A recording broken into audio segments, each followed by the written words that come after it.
Hi, and welcome to my channel, Shades of Sage, where I discuss all things motherhood. My name is Taishima, I'm a doula and mom of 5, and today I am talking all about vaginal tearing, or how to reduce your chances of tearing vaginally during your birth. So if you are interested in that, then just keep watching. So I am accompanied by baby Alma today because it's one of those days where she will just not let me put her down.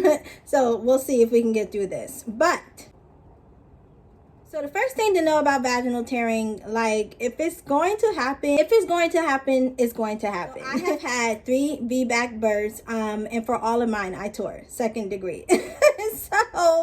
So there's that, but there are some things that you can do to kind of limit your chance or your risk of tearing during a vaginal birth. Now, I want to say though that if you're afraid about tearing vaginally, like try not to really think about it. Try not to focus on it too much, because honestly, when it happened for all of my births, I didn't feel it when it happened. In the moment, I didn't feel the tear happening. It was just like regular labor, or the regular pushing stage of labor. So don't concern yourself too much about it or stress yourself out about it. It happens, and it is, as far as recovery, it is, or at least for me, for my 2nd degree tear, it's not too bad.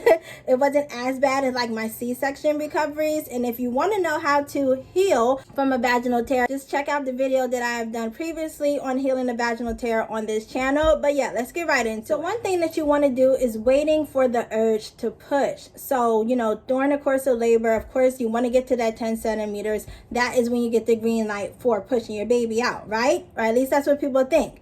Yes, that is true. You can push a baby out once you are 10 centimeters. But if you wait for the urge to push, your body will already start doing some of the pushing for you. And this is known as the fetal ejection reflex. So your body will start to push your baby out. Whether you push or not, that baby is coming out.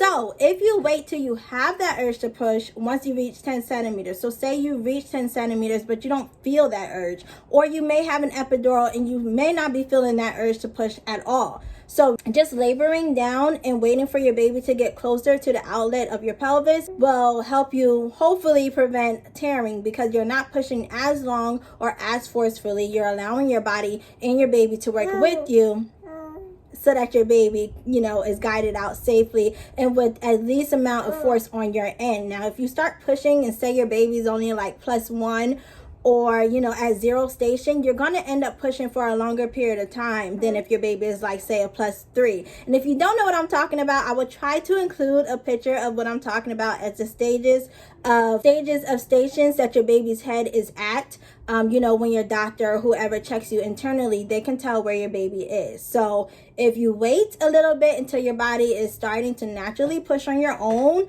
then you will have a less chance of tearing once you do reach the pushing stage of labor. So speaking of pushing, another way to reduce your chances of tearing is to forego coach pushing.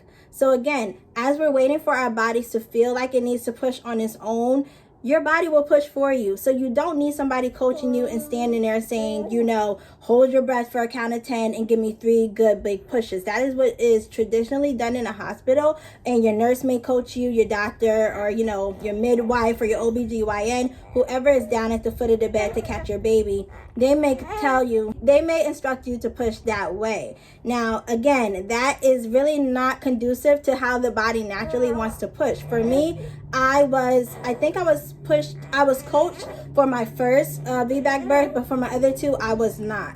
So I allowed my body to push when I felt like I needed to push. And I did feel the fetal ejection reflex kind of early. I would say before I was dilated to 10. So for me, especially going into my last birth here with Alma, I waited a while. Like I really labored down. I waited a while, and I waited till my body felt like it had to push in order to push.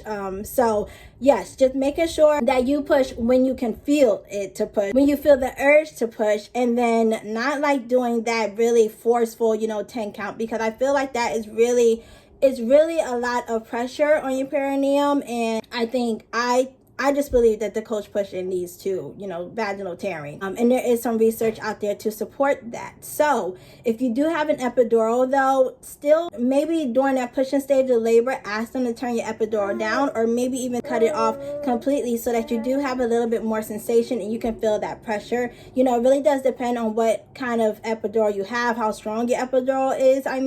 Where you can feel, you can still for some of them, you still will be able to feel that pressure down there. And when you feel that pressure, that undeniable pressure of your baby's head, you know, on your perineum, then you can start pushing as you feel that pressure. And then when you don't feel it, then you don't push. And then another way to decrease your chances of tearing vaginally is to not push on your back.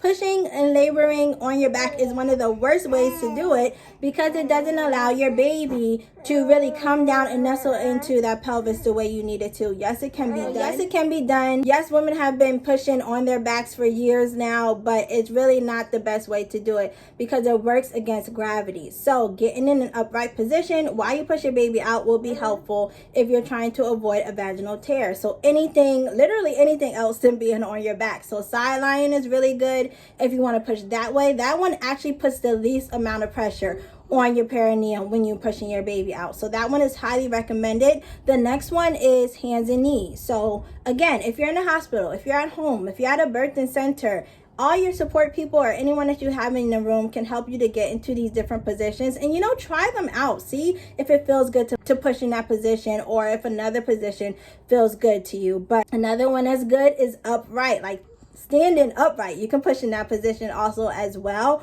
or a lunge. So a standing lunge, if you want to try that. So that's like where you're standing but one leg is up on something. You can push your baby out that way, you know, support it so that you're not falling while you're trying to push at the same time. And then also like on the ground, so on one knee but having one knee up.